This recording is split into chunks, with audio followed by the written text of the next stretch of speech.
Our last witness on the panel has certainly made a personal sacrifice to be with us. Fارع al-Muslimi is a Yemeni youth activist, writer, and freelance journalist. He has co-founded and chaired several local youth initiatives in Yemen. He currently works for Resonate Yemen, a grassroots youth-run foundation aimed at constructively engaging Yemeni youth in public policy dialogue. With the assistance of a U.S. State Department scholarship, Fárع studied in the U.S. during high school. He attended the American University of Beirut and graduated with a degree in public policy from that institution last year. Mr. al-Muslimi, I hope I pronounced your name close to correct. Thank you for traveling from Yemen to join us today. I'm looking forward to your testimony. Please proceed.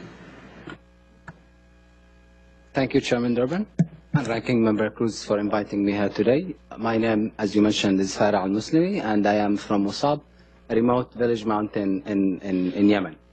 Just 6 days ago, my village was struck by an American drone in an attack that terrified the region's poor farmers.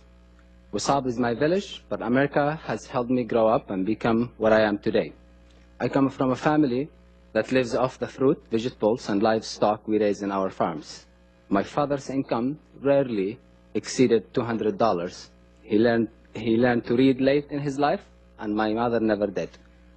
My life, however, has been different. I am who I am today because the U.S. State Department supported my education.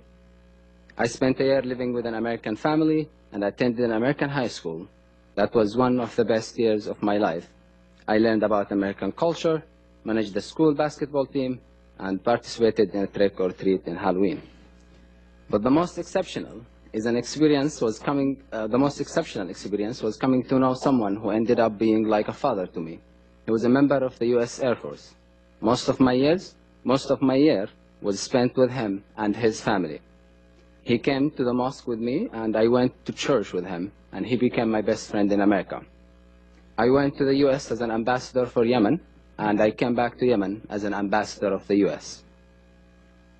I could never have imagined that the same hand that changed my life and took it from miserable to promising one would also drown my village. My understanding is that a man named Hamid al-Radi was the target of a drone strike. Many people in Wosab know al-Radami, and the Yemeni government could easily have found and arrested him. Al-Radami was well known to government officials and even to local government, and even local government could have captured him if the U.S. had told them to do so. In the past, what Wosab's villagers knew of the U.S.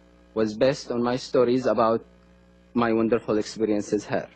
The friendships and values I experienced and described to the villagers helped them understand the America that I know and that I love. Now, however, when they think of America, they think of the terror they feel from the drones that hover over their heads, ready to fire missiles at any time. What a violent militants had previously failed to achieve, one drone strike accomplished in an instant. There is now an intense anger against America in Wosab.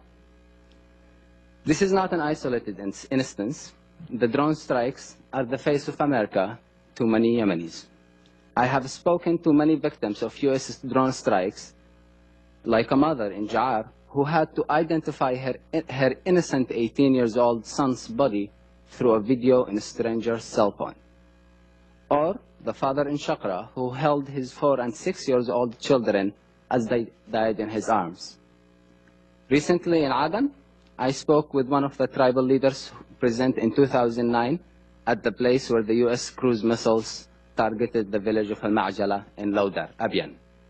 More than 40 civilians were killed, including 4 pregnant women. The tribal leader and others tried to rescue the victims, but the bodies were so decimated that it was impossible to differentiate between those of children, women, and their animals. Some of these innocent people were buried in the same grave as their animals. In my written testimony, I provided detail about the human cost of these and other drone strikes based on interviews I have conducted or have been part of. I have a personal experience of the fear they cause. Late last year, I was in Abyan with an American journalist colleague. Suddenly, I heard the buzz. The local people we were interviewing told us that based on their past experiences, the thing hovering above us was an American drone. My heart sank. I felt helpless. It was the first time that I had truly feared for my life or for an American friend's life in Yemen. I couldn't help but think that the drone operator just might be my American friend with whom I had the warmest and deepest relationship here. I was torn between this great country that I love and the drone above my head that could not differentiate between me and some AQIP militants. It was one of the most divisive and difficult feelings I have ever encountered. I felt that way when my village was also droned. Thank you for having this hearing.